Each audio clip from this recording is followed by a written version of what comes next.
Vamos lá, então, como eu falei, vamos discutir aqui sobre erro amostral. Então, o objetivo é compreender aqui esses conceitos básicos, né? O que é o erro amostral e como que nós podemos, quais são as estratégias que nós podemos usar para diminuí-lo em análises estatísticas, né? Então, quando eu falo de erro amostral, nós temos também uma fórmula que é utilizada aí para poder calcular esse erro, tá? Mas nós temos também, o que eu quero é que vocês compreendam o conceito, porque o próprio programa, ele faz esse tipo de formulação, tá? Então, ele faz esses cálculos e já insere aí as fórmulas direitinho. O que eu quero que vocês entendam é realmente a parte conceitual. Então, vamos lá. Erro amostral, vamos refletir sobre isso. Quando nós selecionamos uma amostra de uma população e tentamos estimar o parâmetro a partir da amostra, não seremos totalmente precisos. Imagina, né? Você tem aqui, eu dei para vocês uma atividade que era para falar sobre a questão do número do calçado, né? Você tem aqui o tamanho ali do calçado de diferentes pessoas. Você tem aqui geralmente, né, uma alta variação ali nessa numeração na população, né? E para você conseguir estimar de forma bem precisa qual que é a média desse grupo, a partir de toda a população brasileira, a partir de uma amostragem, é muito complicado você ter essa exatidão, né? Você chegar à sua amostra, então vamos supor, eu amostrei o número do calçado dos meus familiares, mas será que se eu pegar todos os indivíduos, todos os habitantes de Belo Horizonte, eu vou chegar exatamente nessa média? É complicado, né? Então, justamente por existir essa diferença na precisão, né, que a gente fala sobre a questão da acurácia, então imagina, é como se fosse aqui, você tivesse um alvo, né, e aquele valor médio tá aqui no meio, tá? E aí, à medida que você vai fazendo a sua amostragem, né? Você vai fazendo o quê? Você vai se aproximando ou não deste meio, que seria aqui a média, né? O valor ali da população. Aqui eu teria a média amostral em azul e em vermelhinho a média da população. Vocês estão acompanhando?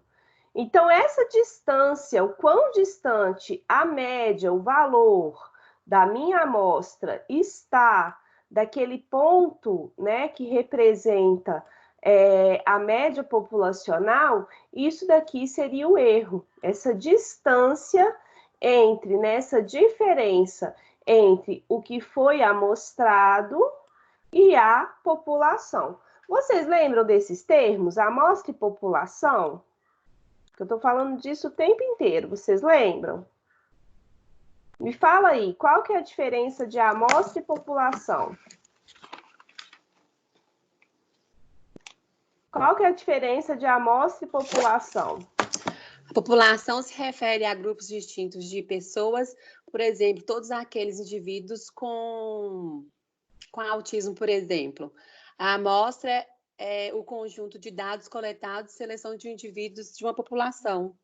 Isso. Então, a população seria o todo, certo? Isso daqui seria a população.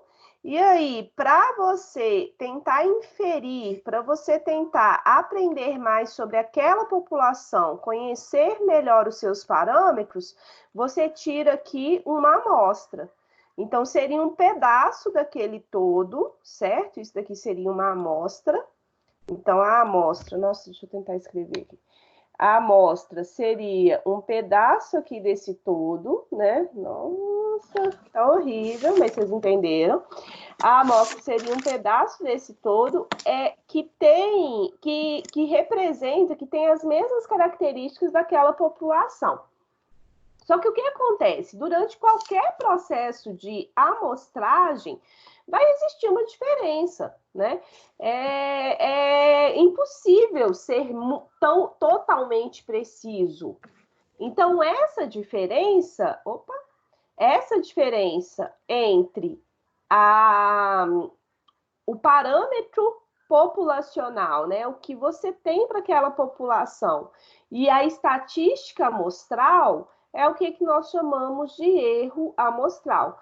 Seria a distância entre aquele valor, né, que foi calculado ali, estimado para a amostra, e a realidade daquela população. Até o momento, vocês estão acompanhando? Tá dando para acompanhar?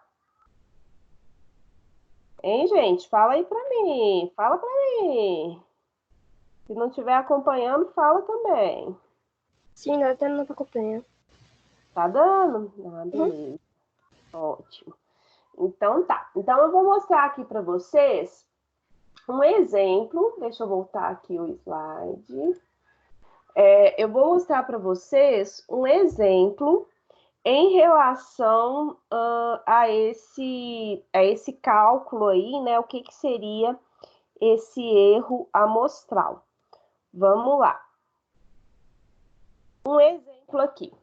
Suponha que todos em uma população fossem classificados como altos, de altura média ou baixos, né? Então, nós temos aqueles indivíduos que são classificados como altos, estatura média ou baixos. Suponha que você selecionou aleatoriamente 2 pessoas da população. Então, olha só. Como pode notar, há várias combinações possíveis para a altura das pessoas. Então, olha o exemplo aqui, né? Você pode...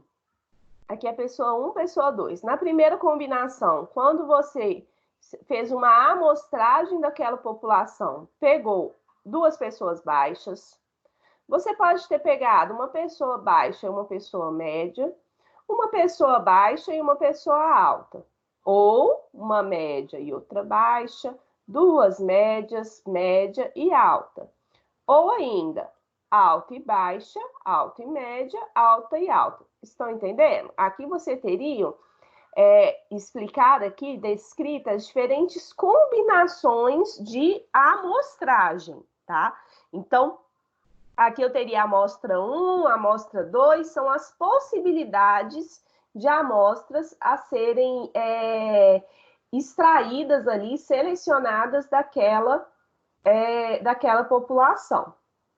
Imagina, se durante essa sua amostragem você pegar 2 pessoas baixas, o que vai acontecer com a média de altura que você vai calcular para aquela população?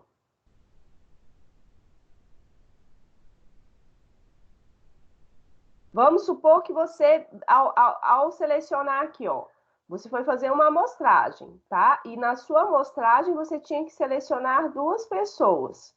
Aqui, você selecionou, vamos supor, aleatoriamente, tá? Você teve aqui essa questão aonde você amostrou 2 pessoas baixas. O que vai acontecer com seus dados, com seus resultados? Eles refletem a realidade da população?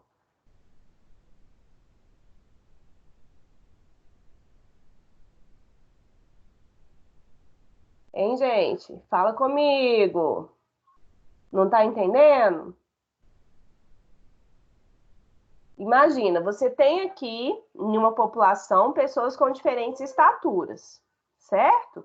Pessoas baixas, pessoas médias e pessoas altas, tá? Então, você tem essa população com pessoas pertencentes a essas diferentes categorias. Quando você faz essa amostragem considerando apenas 2 pessoas, vamos supor que você pegou aleatoriamente 2 pessoas baixas, tá? A sua amostra aqui vai estar, o seu resultado vai estar subestimado. A média aqui vai considerar o quê? Que aquela população é baixa. É totalmente baixa, desconsiderando pessoas médias e pessoas altas. Vamos supor que em uma outra, né, ou uma outra amostragem, você pegou aqui, ó, 2 pessoas altas. O que vai acontecer com aquele resultado? Vai estar superestimado, né? Vai estar superestimado. Por quê? Você vai considerar que aquela população é alta, tem uma altura aqui, né, próxima de 1,80, mas está desconsiderando aquelas pessoas baixas, que tem ali em torno de 1,50.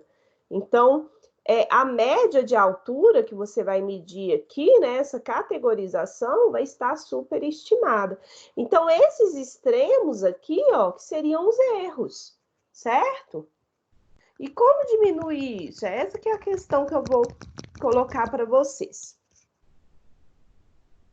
Olha só, vamos analisar esses resultados aqui.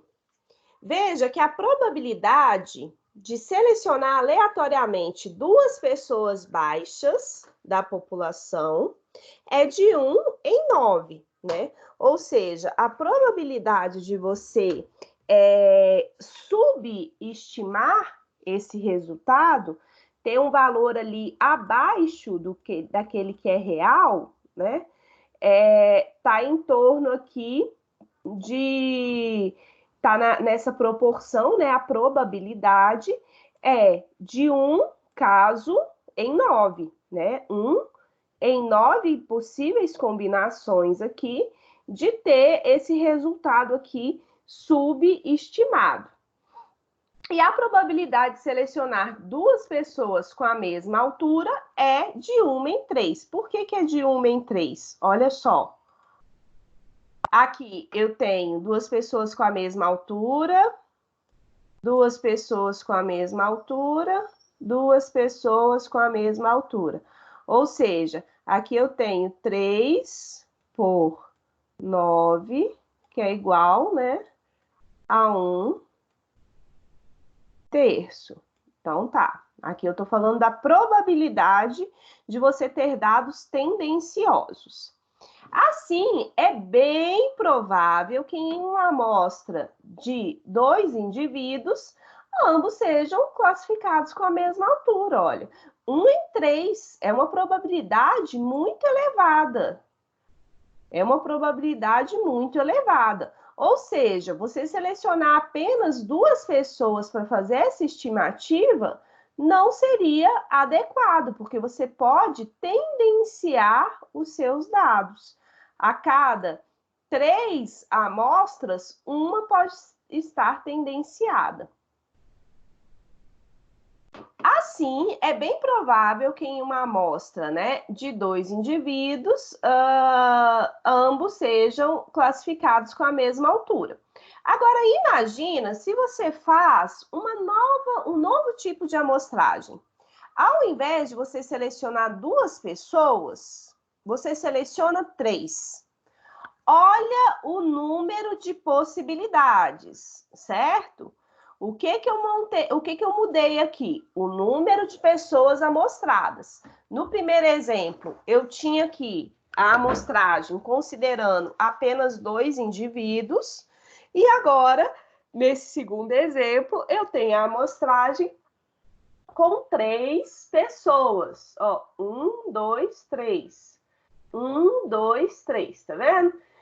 Qual seria a probabilidade, né, de que nessa amostra todos os indivíduos tivessem a mesma altura, tendenciando os dados? Olha só, a probabilidade é bem menor. Tá vendo?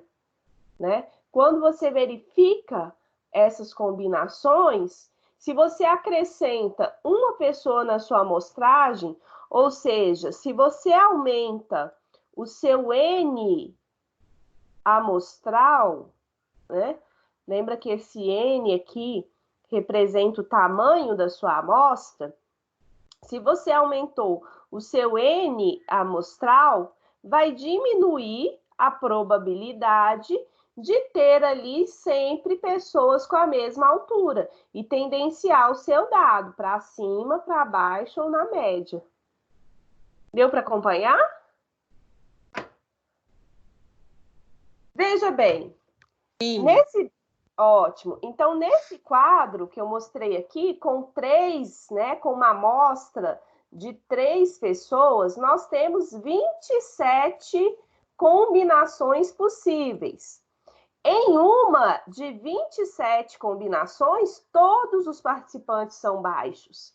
Em 3 de 27, ou seja, 1/9, todos os participantes são do mesmo tamanho. Então, isso você tem o quê? Que com o aumento do N amostral, quando você aumenta o tamanho da sua amostra, você diminui o quê?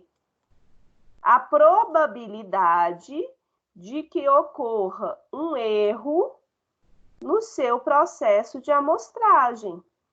Então, quanto maior o tamanho da amostra, menor vai ser o erro associado com aquela amostragem. Estão acompanhando? Alguma dúvida? Belezinha até aqui? Pode cair na prova? Beleza. Não! Pelo amor de Deus, não me lembra de prova essa matéria, não. Ô, Nayara, aí dependendo desse número de amostral aí, o resultado fica fragmentado, né? Ele fica distante da realidade, essa que é a questão. Lembre o seguinte, né? É como se fosse, realmente, a gente fala sobre isso, acurácia e precisão. É como se fosse um alvo. Então, você tem aqui um alvo, né? E aqui você representa a distribuição daqueles dados, né? Aquela realidade da população estaria aqui no centro, ó. Só que quando você faz a amostragem, você chegar assim exatamente nessa bolinha no centro é bem complicado. Então vai ter aqui uma distância, né? Se ficar próximo do centro, ok, sua amostragem, né, representa, tem um erro associado, tem uma margem de erro, mas está próximo da realidade. Agora, se aquela sua amostragem ficar muito distante, aí você pode, né, se aqueles seus resultados da sua amostra está muito distante aqui da realidade da população, aí você tem que rever aí o seu experimento, porque ele não traz informações que dê ali para interpretar de forma confiável. Deu para acompanhar? Sim, não, Sim. talvez? Tá. Olha só, então vamos pensar isso daqui, né? O que você pode concluir a partir dessa observação foi o que eu falei. Dependendo do tamanho da amostra, você consegue, né, diminuir, aumentando o tamanho ali da sua amostra, você diminui o erro amostral, diminui a probabilidade de que ocorra um erro. Isso fica claro quando a gente compara esses dois quadros, né? Olha só, nesse quadro aqui, imagina, vamos ver aqui a probabilidade de subestimar, considerar todas as pessoas daquela população baixas. Nesse caso, amostrando 3 pessoas, foi 1/27, mas quando você pega só 2 pessoas para a sua amostragem, né, você tem aqui uma probabilidade de erro maior, que é 1/9, né? Então, ao aumentar o tamanho da sua amostra, você diminui a probabilidade de erro. Portanto, olha só que bonitinho, o professor até colocou aqui para você, né? Portanto, ao aumentar o tamanho da amostra, qual que é o símbolo que a gente usa aqui? N de Nayara, tá? De navio. Então, ao aumentar o seu N amostral, a probabilidade de todos os participantes estarem acima da média ou de estarem abaixo da média é reduzida. Então, essa distância entre a sua amostra e a realidade, ela é diminuída. Como resultado, o erro amostral é reduzido, tá? Então, anota aí no seu caderno, essa é a mensagem central, tá bom? Essa é a mensagem central. Ao aumentar o tamanho amostral, né, o N amostral, você tem uma redução daquele erro amostral. Anotaram? Anota aí, faça um canetão, absorva. Deixa eu só pegar aqui um copinho de água, só um minuto.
Pessoal, queridos, todos vivos na estatística? Sim, professora. Sim. Sério que vocês estão conseguindo entender isso? Uhum. Ah, então tá bom. Ótimo. Agora eu acreditei. Então vamos lá, vamos levar isso daqui mais para o nosso dia a dia, né?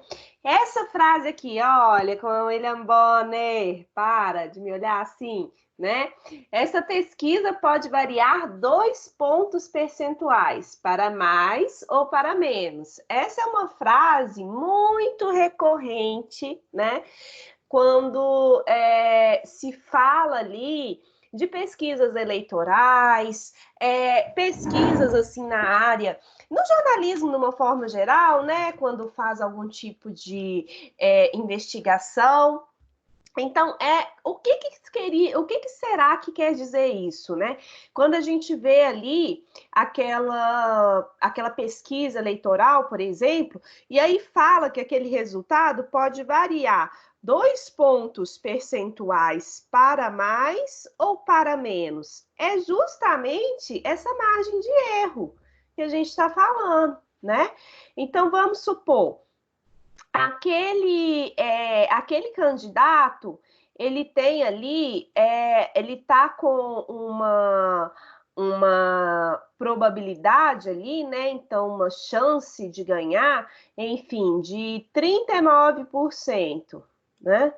Esse daqui está com 39%. Então, de eleitores ali que votariam nele. E o segundo candidato, ele está ali com uma margem, né, com uma probabilidade ali de votos vamos colocar aqui bem próximo aqui, ó, tá? Tá com uma probabilidade aqui de votos de 35%, né? E aí, quando a gente vê esses dados no jornal, aí fala assim, opa, tá próximo, mas pode variar 2 pontos para mais, 2 pontos percentuais para mais ou para menos. Ou seja, esse de 39% aqui, qual que é a probabilidade, então, de votos? Considerando a margem de erro, varia de quanto a quanto?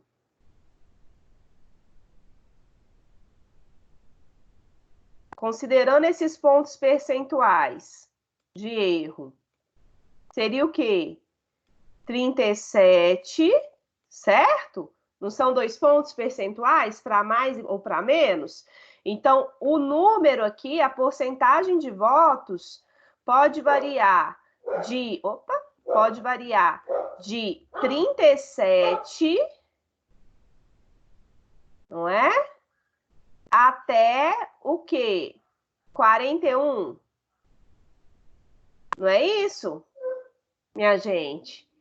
Enquanto aqui, o segundo candidato, que está com 35, qual que é a probabilidade aqui de votos que ele tem? Ele pode ter de 33 até 37%. Ou seja, por que isso é importante? Olha só, quando você considera o erro, né, essa margem de erro, esses pontos percentuais para mais ou para menos, pode ser, aí ele fala, o que, na verdade, quando a gente analisa, confere o quê? O empate técnico. Olha só, esse daqui, considerando esse erro, pode ser que no final daquela eleição ele tenha 37% dos votos, né? E este também 37%. Então, os dois teriam a mesma quantidade. A margem de erro, então, nada mais é do que isso. Essa margem de erro, ela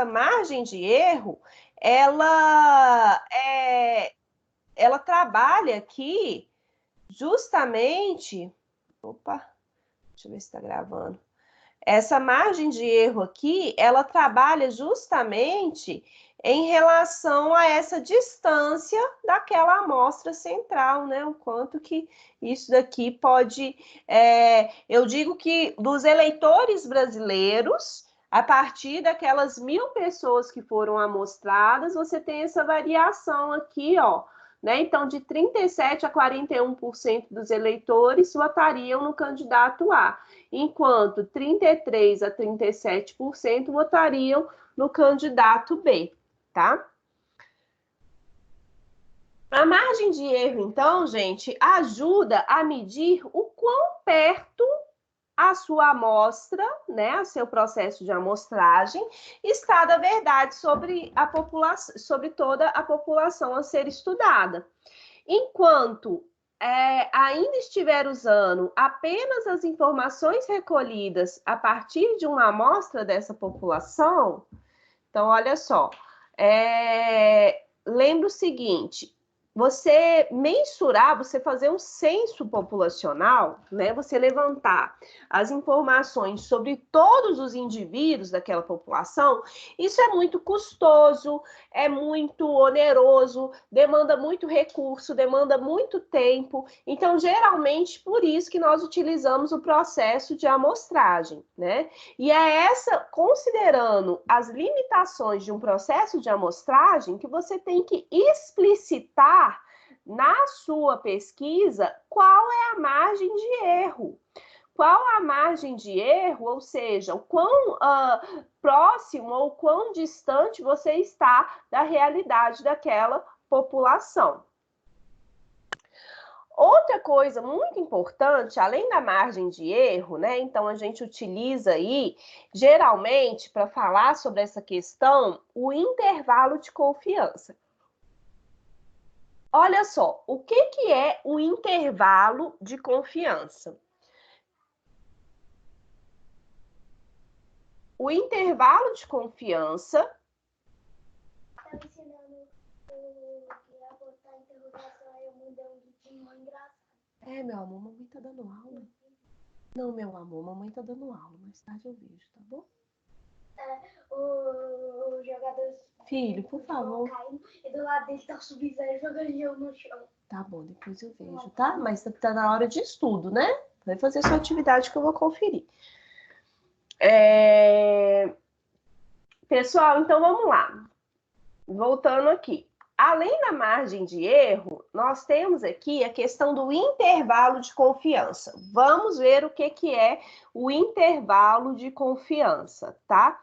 Em vez de estimar o parâmetro por um único valor, é dado um intervalo de estimativas prováveis para o nível de confiança desejado. Então, a gente fala assim, olha, com 95% de confiança, geralmente a gente trabalha esse dado, né? Um nível de confiança de 95%. Então, com 95% de confiança, ou seja, eu tenho 5% aqui, né, de chance de estar errado, mas com 95% de confiança, eu tenho ali que o número do calçado ali, o número de calçado dos adolescentes em Belo Horizonte variam de 34 a 37, certo? Então, assim, a maior parte dos adolescentes, eles estão aqui com a numeração de calçado nesta faixa. E isso eu posso informar com 95% de confiança. Então, seria esse intervalo que você utiliza, tá? Para estimar, para dar um nível de confiabilidade desejado aos seus dados. E depois a gente vai falar mais sobre isso quando a gente discutir sobre a questão de distribuição de dados, tá bom? Nós vamos falar bastante sobre isso. Então, o intervalo de confiança, né? Ele seria aquele intervalo que você estima um nível de confiança. Quando você tem trabalhos em campo, por exemplo, tá? Vamos supor, você tem um trabalho em campo ou um trabalho em laboratório. Em condições controladas, né, um trabalho em laboratório, geralmente você tem um nível de confiança ali, um nível de confiança maior, concorda? Você está controlando aquelas variáveis, certo? Você está fazendo um estudo com a questão de neurotransmissores. E aí você avalia aquele impacto, aquela questão dos neurotransmissores, né? Utilizando alguns tipos de modelos. E então nós temos assim, inclusive lá no setor de psicologia, na UFMG, tem vários professores que fazem, né, esse tipo de experimentação. em condições controladas, então são esses modelos, utilizando ali algumas cobaias, para compreender, né, em condições controladas, como que se dá o comportamento de determinados neurotransmissores, né, ou determinados hormônios, etc. Em condições controladas, você tem um nível de confiança maior. Se você tentar, né, replicar ou reproduzir essas informações de alguma forma para um trabalho em campo, aonde você tem inúmeras variáveis, né? Então, às vezes, por exemplo, na área da biologia, a gente fala muito isso. Em laboratório, a gente pode assumir um intervalo de confiança de 95%, né? Então, você tem 95% de confiança, enquanto trabalhos em campo, você tem aqui, ó, 90%. Mas por quê? Espera aí só um minuto.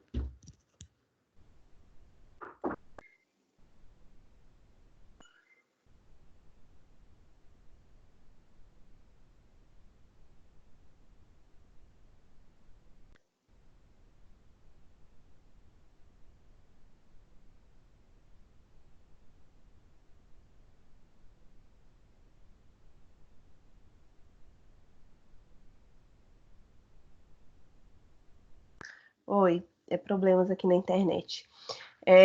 Então, veja bem, quando eu tenho trabalho em condições controladas, né? Então, em laboratório, eu tenho um nível de confiança maior, 95%, tá? Já Nayara, em campo, onde você tem uma série de variáveis, essa confiança diminui. Diga, Kelly. essa questão do intervalo de confiança refere-se à probabilidade ou não? Sim, a probabilidade em relação aos parâmetros que você está avaliando. Ali, aquele exemplo que eu dei para vocês era o intervalo de confiança associado com o número do calçado ali daqueles adolescentes, certo? Aquela faixa onde você encontra a maior parte desses resultados. Isso pode ser outro tipo de parâmetro, né? Mas o que eu gostaria que vocês tivessem em mente é que, da mesma forma como a margem de erro, esse intervalo de confiança, ele trabalha também com a probabilidade dos seus dados, né, estarem dentro ou fora daquilo que é representado realmente para a população. É o nível de confiabilidade dos seus dados. Quanto maior o nível de confiança, então aqui, ó, vamos supor, né? Eu tenho aqui esse nível de confiança de 95%. Ou seja, eu posso afirmar com 95% com 95% de confiança que o candidato X terá aí é um intervalo, tá vendo? Entre 30 a 40% dos votos daquela população, certo? Isso levando aqui com 95% de confiança, ou seja, ele pode ter 30, 31, 32, 39, mas eu tenho 95% de confiança que o resultado final vai estar aqui dentro desse intervalo. Quanto menor o intervalo de confiança, se eu tenho aqui, ó, 95% de confiança, quer dizer que 5% seria o quê? 5% de chance de quê? De erro. Em 5% pode estar fora desse intervalo. Se eu tenho um intervalo de confiança menor, 90%, quer dizer que em 10% de chance de ter o quê? Um erro. O que é considerado já elevado para pesquisa científica. Na pesquisa científica, como nós queremos aumentar a confiabilidade, quanto maior o nível de confiança, menor o erro, mais confiável é a sua pesquisa. Deu para entender? Quer que eu explique de outra forma? Gente, vocês estão aí? Deu para entender. Você conseguiu, Kelly? É um Uhum. intervalo. Eu vou mostrar aqui uns outros exemplos, tá? Deixa eu mostrar aqui, ó. Pum, pum, pum. Essa parte do intervalo de confiança, a gente vai voltar bastante nisso quando falar sobre distribuição de dados. Olha só, embora tenhamos conhecimento de que a média da amostra é uma aproximação da média da população, geralmente não temos muita certeza sobre a precisão dessa aproximação. É o que eu estava falando com vocês. O quão próximo que está a média amostral daquela realidade, né, da população, da média da população. Qual a precisão disso?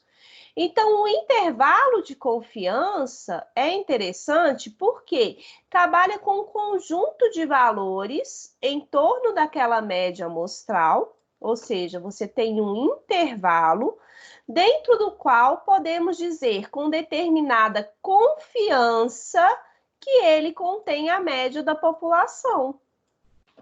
Um intervalo de confiança, então, é um conjunto de valores, né, que com determinada probabilidade, geralmente a gente utiliza essa probabilidade de 95%, conterá o parâmetro da população. Vamos ver um exemplo prático aqui. Deixa eu só encostar a porta aqui de novo. Filhotinho, filhotinho, você tá jogando ou tá estudando? Beleza.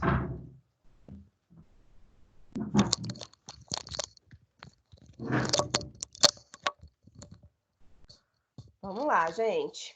Um exemplo prático. Eu tirei esse exemplo do livro Estatística sem Matemática para Psicologia, que está disponível para vocês lá na biblioteca virtual, tá? Eu gosto bastante desse livro. Vamos lá. Digamos que aplicássemos a uma amostra de pessoas o inventário de depressão de Beck.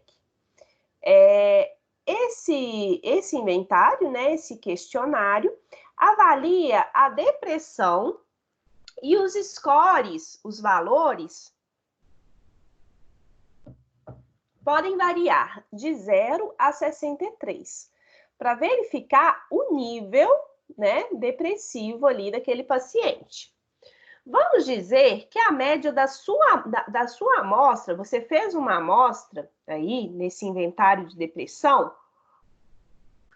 e a média da sua amostra seja 10,72. Então, vamos destacar aqui esse dado.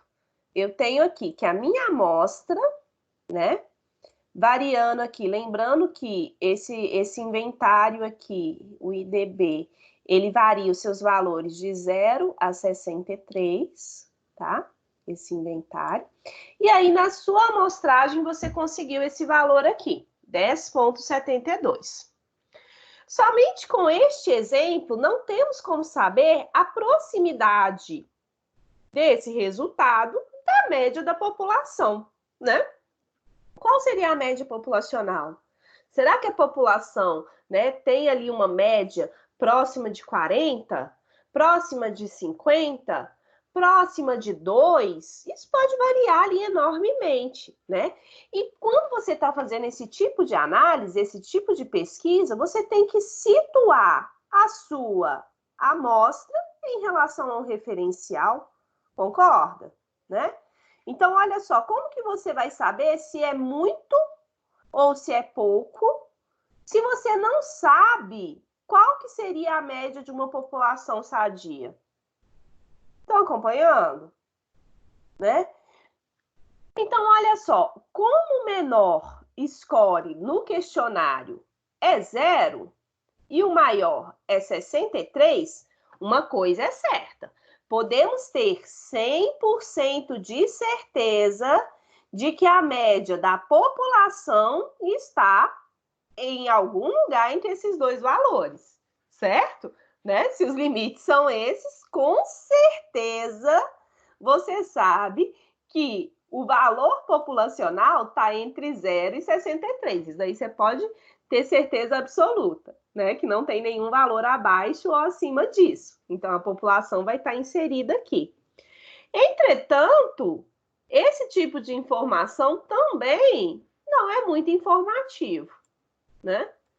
E se você trabalhasse, se você, a partir dessa informação aí, né, de 0 a 63, se você tivesse um intervalo de confiança, olha como que muda a interpretação, né?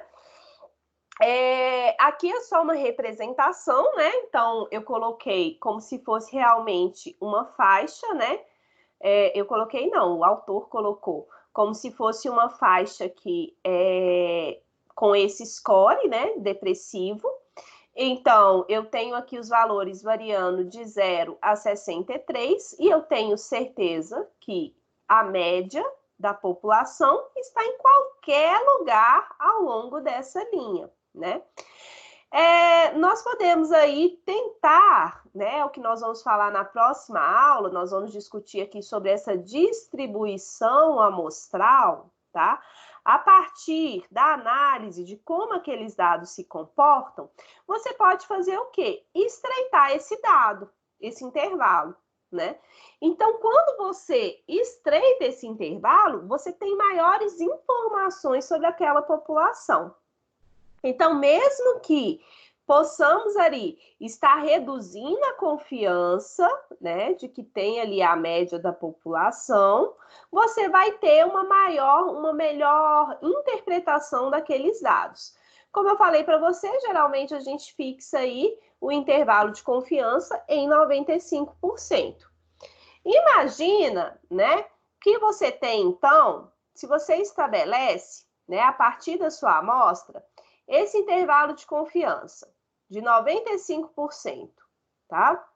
Então, você tem aqui a média e aqueles valores aqui que oscilam no entorno dessa média da amostra, tá? Então, eu posso afirmar a partir dessa amostragem, a partir desse estudo, com 95% de certeza de que a média populacional está nesse intervalo. Então, que a média da população, que o score da população vai variar de 2,72 até 18,72. Olha como fica muito mais claro, né, essa informação. Ao invés de você trabalhar com um universo aonde aquela população poderia variar de 0 a 63, né? Você tem aqui outro tipo de informação, que com 95%, né, de certeza, a população, a média populacional do score aqui de depressão varia de 2,72 a 18,72. Então, o tipo de informação é outro quando você trabalha com esse nível de confiança. Você tem uma probabilidade de erro, mas você tem muito mais informação sobre aquela população, tá? E a gente vai discutir mais essa questão de intervalo de confiança, né? Como que a gente estabelece nos próximos capítulos. Próxima questão, então, olha só, eu falei então sobre erro amostral de uma forma geral, margem de erro, intervalo de confiança e agora eu vou falar com você sobre o nível de confiança. O nível de confiança é o número de erros que você deseja adicionar ou subtrair para obter aquela margem, né? Então, vamos colocar, se o intervalo de confiança, se você está trabalhando com intervalo de confiança, se você está trabalhando com intervalo de confiança de 95%, tá? Esse é o intervalo de confiança que você está trabalhando aqui para a sua população. O seu nível de confiança, que está associado aqui com o número de erros, seria quanto? 5%. 5%. Se você trabalha com um intervalo de confiança de 90%,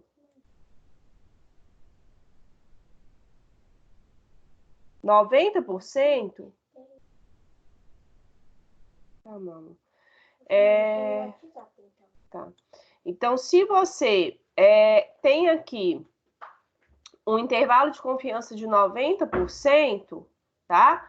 A margem, essa margem ali de erro vai ser o quê? Esse nível de confiança vai ser de 10, tá? Então, seria que justamente o nível de confiança ele está associado a esse erro padrão aqui, que você vai adicionar ou subtrair e que vai refletir essa margem sobre o quão confiante você está ali em relação a seus resultados, certo? Quanto menor o nível de confiança, olha que interessante. Então, vamos supor aqui, ó, que eu tenho um nível de confiança de 2,5, tá? Então, quer dizer que o número de erros é o quê? Baixíssimo. 2,5? Nossa, é muito baixo. A precisão desse estudo é elevadíssima. Então, assim, 3% são pouquíssimos estudos que têm esse tipo de nível de confiança, tá? Que são, assim, essa questão do erro fica tão dissipada e tão minimizada dessa forma, né? Seriam ambientes assim extremamente controlados e que você conhece já o comportamento daqueles elementos e então talvez alguns assim na área de bioquímica, né, nessa parte assim mais molecular, aí poderia ter um nível de confiança assim tão baixo para você ter uma precisão dos seus resultados tão elevada, né? Ah, sim, estudos farmacêuticos trabalham aqui, ó, isso é interessante. Aí, ó.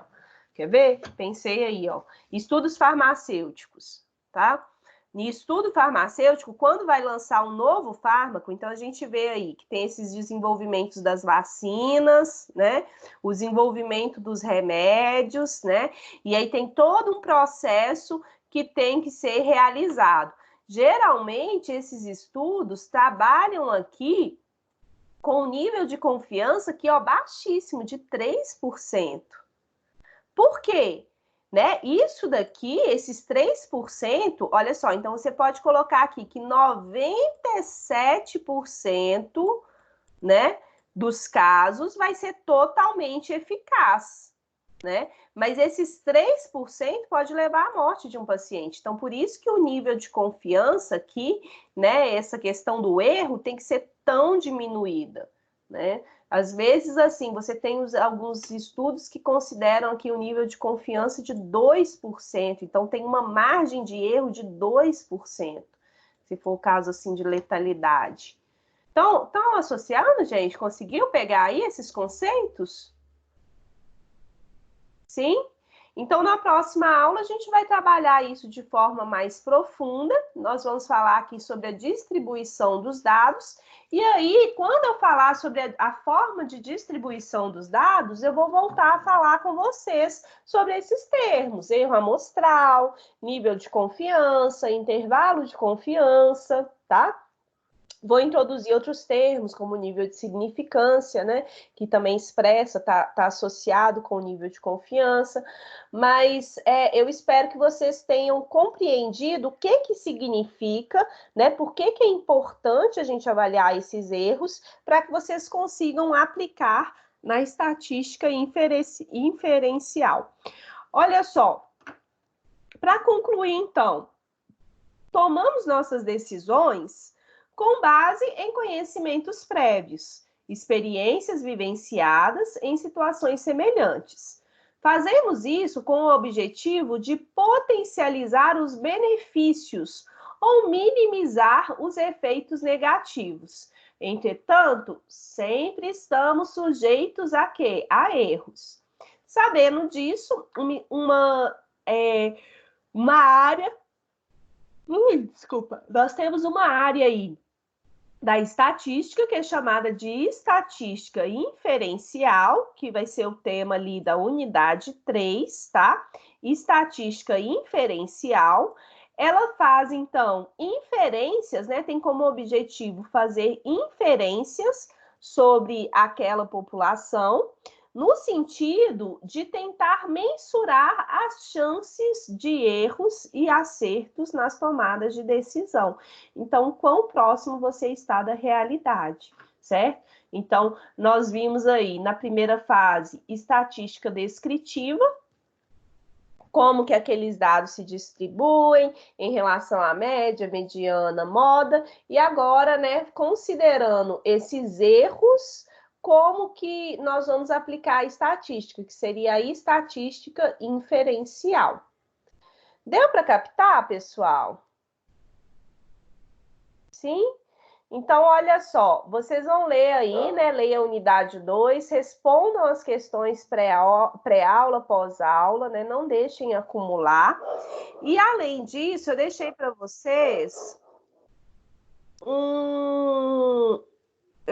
vocês uma atividade, deixa eu pegar ela aqui, uma atividade para vocês. Eu deixei uma atividade aqui no AVA, tá? Gente, fala aí comigo, vocês estão com dúvida? Não? Tem certeza? Entendeu tudo ou não entendeu nada?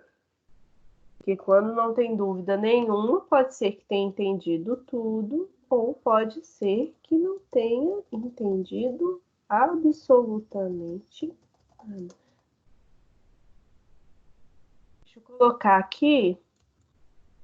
Eu coloquei para vocês, pessoal, uma atividade aqui no AVA. Deixa eu abrir para a gente poder trabalhar aqui melhor. Pam, pam, pam. Cadê ela?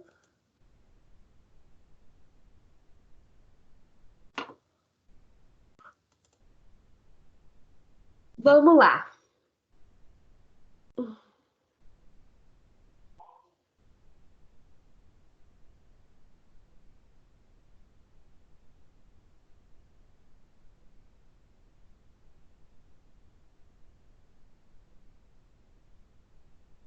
Aqui. Todo mundo viu, gente, esse exercício? Todo mundo viu? Sim. Sim. Então, tá. Isso, exatamente. Então, como que vocês, né, fizeram? Olha só, então, o trabalho no valor de 750 pontos, né? Quem não encaminhou ainda, vocês já encaminharam? Amores? Não. Não. Semana então, que vem. Mas aqui, faz o seguinte, porque a gente precisa lançar essas notas rápido. Como nós temos aí ainda, são 9h30, né? E aí nossa aula vai até 10h20. Vamos utilizar esse horário, então, para vocês finalizarem essa atividade, tá? Finalizar aí os grupos. Então, até 10h20, vocês finalizam aí essa atividade para mandar o mais rápido possível aí pelo AVA. Vamos lá. Uma fábrica de sapatos está iniciando a sua produção e pretende garantir seus lucros evitando a produção em excesso. Para isso, o dono da empresa quer ter uma ideia de quanto calça a sua população-alvo, permitindo que a fábrica produza mais os números de sapatos mais frequentes e menos aqueles menos frequentes, né? Esse é o objetivo, então, dessa fábrica. Focar a sua produção naqueles números, né? Ajustar naqueles números mais frequentes. Como o dono da fábrica pode, de uma maneira simples, obter informações úteis para guiar a sua produção? qual tipo de informação ele deve obter. Então, aqui vocês vão pensar, a partir dessas questões estatísticas que nós estudamos, como que ele pode obter esses dados sobre os números de sapatos mais ou menos frequentes na população, né? Inicialmente, o dono da fábrica, então, pediu a seus funcionários que fizessem o quê? Uma pesquisa para descobrir quanto calça sua população-alvo, os adolescentes e adultos. Então, vamos lá. Você vai fazer na sua casa, aí, junto com o seu grupo, né? O tamanho vai considerar quantos adolescentes e quantos adultos tem na residência e nos domicílios, né, de cada integrante do grupo. Vamos supor, deu um total ali de 10 indivíduos, certo? 10 adolescentes, somando de todos os integrantes, 10 adolescentes e adultos, somando os dados de todos os integrantes do grupo, certo? Então, qual que é o tamanho do N amostral? Se eu falei que tem um total de 10 adolescentes e adultos, né, levando em consideração os domicílios dos integrantes do grupo, qual que é o tamanho do N amostral? 10. 10, exatamente. Aí você vai escrever a numeração de cada membro, né? Então, vem aqui, são 10 indivíduos, então o indivíduo 1 calça... O indivíduo 1, né, tem o calçado aqui 34. O indivíduo 2 pode fazer tipo uma tabelinha, tá? Aqui ficou ruim de escrever, mas você pode fazer no sentido como se fosse uma tabelinha. Com esses dados aqui, certo? E aí, com os dados brutos, com a numeração de sapato de cada um daqueles indivíduos amostrados. Aí vem, uma vez que o dono da fábrica quer informações resumidas para tomar a sua decisão, é necessário identificar um padrão do grupo quanto à numeração de sapato. Qual a média de numeração de sapatos? Como que é calculada a média nesse caso, pessoal?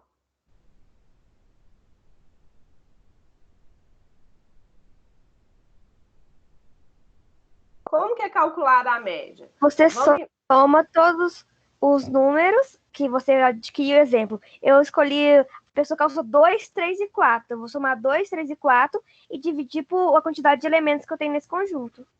Perfeito, perfeito, Marcela, exatamente isso. Então, vamos supor, né? Você tem ali 3 indivíduos com essa numeração, né? E aí você, com 2, 3 e 4, você soma 2 mais 3 mais 4, dividido por 3, exatamente. Aí você tem o número médio de sapato, para numeração de sapatos ali para aquele grupo, né? Vamos lá, responda quanto ao nível de conhecimento da pergunta central. A pergunta inicial do dono era o seguinte, do dono da fábrica: quanto calça a população-alvo? Com base nos conhecimentos, né, classifique ali a pergunta do dono em relação ao tipo de estatística. Qual estatística você acha aqui que ele usou? Descritiva, exploratória, inferencial, preditivo, causal, mecanístico. O que vocês acham aqui? Qual foi o tipo de estatística que foi utilizada? Exploratório? Exploratório, né? Porque ele fez ali uma análise, né, daquela população, certo? E o que mais? Então, pensa aí sobre isso, né? Belezinha, mas aí tá exploratório, você pode colocar como descritivo também, né? A questão da estatística descritiva, quando você tem aqui a coleta de dados, de informações, né? Daquela...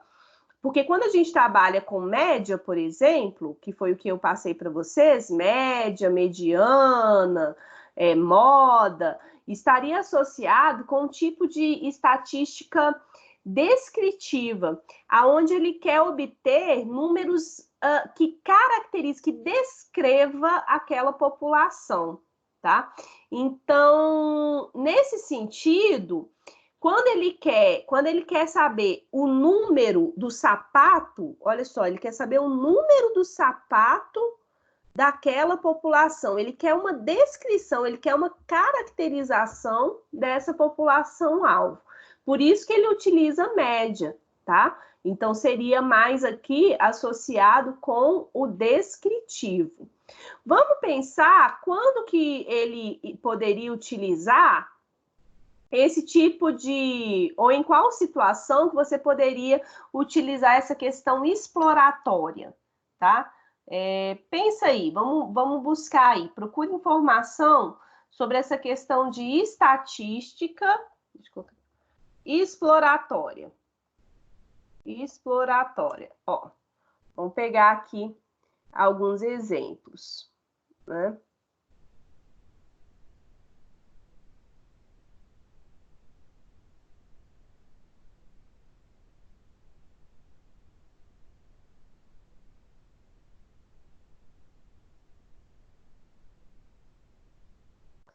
A estatística exploratória, pessoal, geralmente, né? Então, olha só, mesmo assim eu vendo como um tipo de exploração daquela população, né? Então, você pode considerar isso, mas geralmente ela estabelece aqui algumas correlações, certo? Em relação aí, especialmente aquele comportamento. Então, essa questão da estatística exploratória, né? Você pode ter ali diversas formas de explorar aquela população-alvo. No nosso caso, ela foi aqui uma exploratória, mas focada na descrição do número do sapato, né? Ele não queria estabelecer correlação, nenhum tipo de predição, uma relação de causa e efeito, mas ele queria compreender o quê? Qual que é o número médio, né?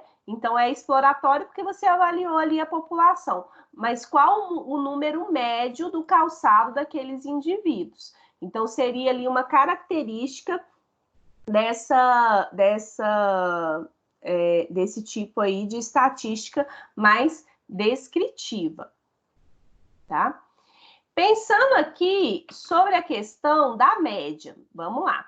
Será que a média é uma informação suficiente? Então, vamos supor que você calculou a média e deu uma média lá, o número 34, né? Será que ali, se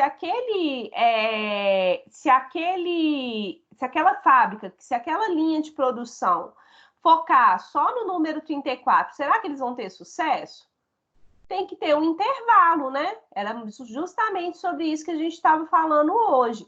Você tem que ter um intervalo, né? O que nós chamamos aqui de desvio, para poder guiar essa produção. Porque muitas das vezes a média não é suficiente. Você tem que saber como as numerações se distribuem em relação a essa média.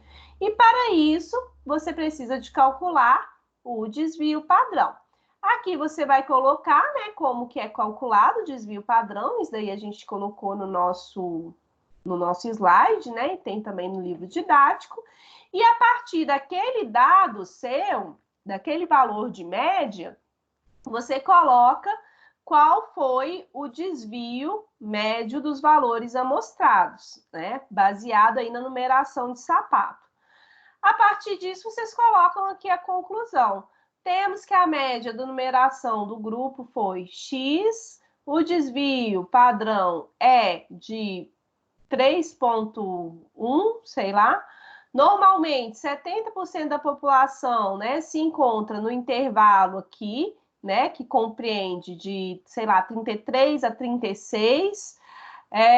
Por fim, a partir de uma pergunta descritiva, né, que era aquilo que eu falei para vocês, a questão da média, você conseguiu trabalhar esses dados, né, para tentar identificar o padrão da amostra em relação a essa variação da numeração.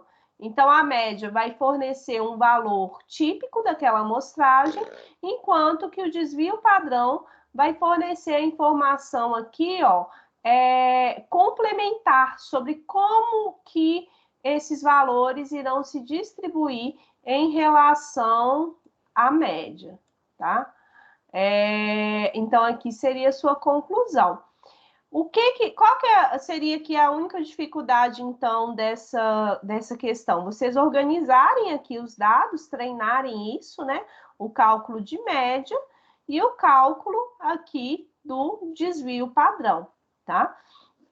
O desvio padrão, pessoal, inclusive no próprio Excel, vocês conseguem calcular, tá? Deixa eu mostrar aqui para vocês.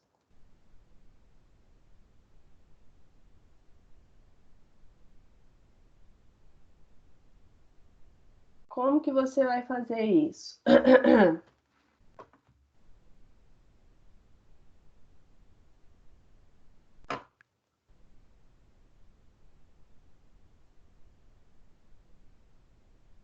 eu projetar aqui para vocês. E aí eu quero que vocês façam isso. Ó, tá vendo minha página de Excel? Sim? Sim. Então, vamos lá. Vamos organizar aqui os dados, então. Vamos colocar aqui o indivíduo, certo? Que foi amostrado. E o número do calçado. Então, uma coisa importante é você organizar esses seus dados em tabela, tá? Então, vai fazendo aqui junto comigo. Deixa eu só... Vamos lá. Número do calçado, indivíduo.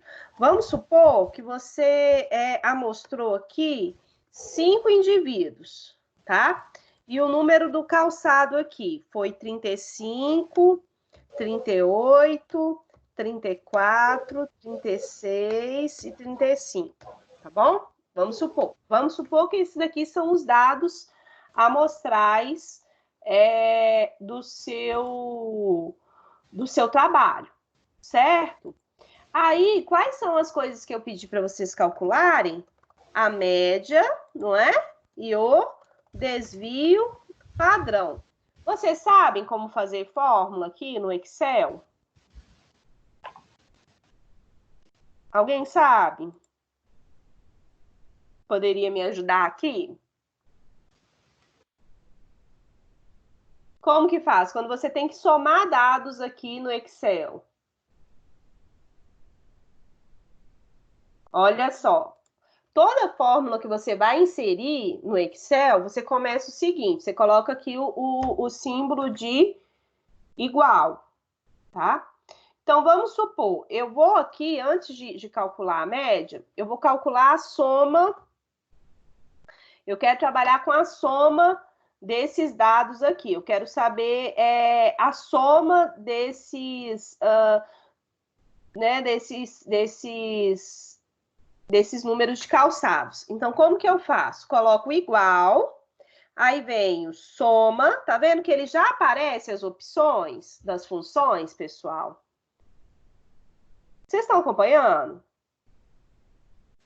Sim. Olha, ótimo. Então, já aparece aqui, né, as opções. Aí você coloca parênteses, tá? E aí você vai inserir os números. Como que você vai inserir os números aqui? Selecionando os números que você quer somar. E aí coloca Enter. Ó, 178. O que é 178? Olha aqui em cima. A soma de B3, ou seja, coluna B, linha 3, até B7, tá? Então, vamos lá. Eu quero calcular, então, a média, certo? Então, eu vou vir aqui. Média. Olha só. Geralmente, o meu aqui tá min, né? Você pode... Ah, não, o meu tá em português mesmo. Aí, você pode colocar aqui, ó, a média, tá? Em relação àquele número de calçados. Quando você vem aqui pedir o desvio padrão, ó, aqui, ó. Aí tem aqueles que nós falamos, desvio médio. Lembra que a gente tinha falado na aula passada? né? Desvio médio, e aí ele explica, olha, retorna a média dos desvios absolutos a partir da média. Calcula o desvio padrão, né, a partir aqui de uma amostra, ignorando textos, por exemplo. Calcula o desvio padrão com determinado argumento. Calcula aqui aquele valor de verdadeiro ou falso, certo? Retorna a soma dos quadrados dos desvios de dados da média, isso daqui é associado com a variância. Então, eu vou colocar aqui, ó, o desvio padrão A, que seria o desvio padrão amostral, e vou querer calcular esse desvio padrão para esses dados amostrados. Olha só. Aí eu tenho que a média da minha população foi de 35, certo? A numeração 35, mas com um desvio padrão de 1,51, né? Você pode diminuir esses números aqui, ó. Você vem aqui no Excel, vou colocar aqui até 2 casas decimais, 1,52. E o que você pode fazer com esses dados? No nosso caso, você vai colocar lá no exercício, mas você pode, por exemplo, né, montar gráficos, né? Então, aqui no Excel, a gente tem uma série aqui de opções de gráficos que vocês podem trabalhar. Olha só, a questão dos histogramas, né? Essas caixas estreitas, essas caixas aqui são bem bacanas, porque é como se fosse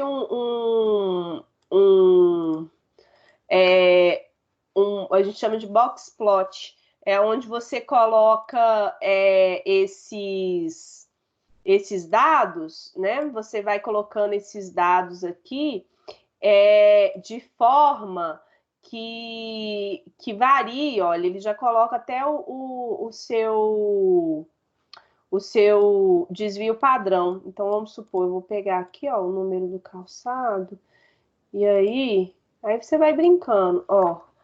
Você tem aqui, tá vendo? Aquela série de dados, então, como que fica geralmente a distribuição daquele número de calçados, e aqui o intervalo que ele varia, né? Com os valores máximos e o valor mínimo. Então, é uma forma aqui de ilustrar esse tipo de informação. E aí vocês vão brincando aqui em relação a isso, tá? Tem uma série, ó, para essa questão de estatística básica, o Excel é muito bom, tá? Então você pode trabalhar aqui testando essa questão de gráficos e brincando aí com os seus dados, tá? Tem uma série de fórmulas de estatística básica, então, se eu pegar, por exemplo, a gente tinha falado aqui sobre a questão da variância, né? A questão... o meu aqui, esse meu não tem. Mas a questão de variação, variância, covariação, tem uma série de informações de estatística básica que dá para você fazer tranquilamente aqui no Excel, tá? Se você... Ai, perdão. Se você tiver dúvidas também, ó, vem aqui nessa parte de fórmula e aí você tem uma série de funções que você pode ir inserindo, né? Então, a questão, ó, de média, né? Retorna a média aritmética, a soma, o máximo, questão de pagamento. Então, tem uma série de fórmulas que você consegue inserir, que é bem bacana aqui, ó. Essa parte de matemática mais instrumental, funções aqui estatísticas, ó, que eu tinha falado para vocês, o desvio médio, né? Então, tem uma série de informações, aqui a gente vai falar na aula que vem sobre distribuição normal, Q quadrado, frequência, né? Olha aqui, ó, intervalo de confiança, né? Então, intervalo de confiança que a gente tinha começado a discutir hoje. Então, tem uma série aí de informações, né, muito muito bacanas aqui, ó. Então, essa parte de estatística básica você pode fazer no próprio Excel, tá? E fica a dica aí para vocês, tá bem? Pessoal, deu para acompanhar? Deu para acompanhar? Dá para fechar o trabalho aí, me mandar hoje ainda? Nossa, hoje ainda, isso é pedir demais. Vamos lá, nós temos Sexta, sei lá. 9h20. Nossa, então tá. Quem conseguir aí, a partir dessas dicas aí que eu passei para vocês, né? É bem tranquilo. A única questão é vocês inserirem esses dados mesmo e organizarem, discutirem, tá bom? E aí, o mais rápido possível, vocês me mandam para a gente poder lançar essas notas, beleza? Mas utilize esse horário aí, esse segundo horário, para fazer essa atividade. Combinado? Combinado, amores? Sim? Sim! Pessoal, alguma dúvida? Alguma dúvida? Deu para entender? Ou foi muita informação? Alguma dúvida? Não? Queridos, então tá. Vamos lá então, vai lá no AVA, pega essa atividade, reúne com o seu grupo, fecha isso, né, o mais rápido possível, manda lá pelo AVA, tá? Esse exercício é bem simples, então é baseado só em média e desvio padrão, né? Inclusive aqui eu passei para vocês né, alguns esclarecimentos aí em relação a ele, é bem tranquilo. Na semana que vem estaremos de volta. E aí a gente continua, já vai para a unidade 3, ela vai estar aberta para vocês, e a gente vai utilizar esses conceitos de erro amostral para avaliar a distribuição de dados em uma pesquisa, tá? Essa parte de estatística inferencial. A aula de hoje foi, então, uma introdução à unidade 3, que a gente vai aprofundar a partir da semana que vem, tá bom? Combinado? Muito obrigada pela atenção, né? Bom feriado para vocês. Segunda-feira estaremos de volta, né? Quem faz desenvolvimento humano 2. E para aqueles que não fazem, vejo vocês na terça-feira. Combinado? Certinho, gente? Posso encerrar? Dá tchau para o professor.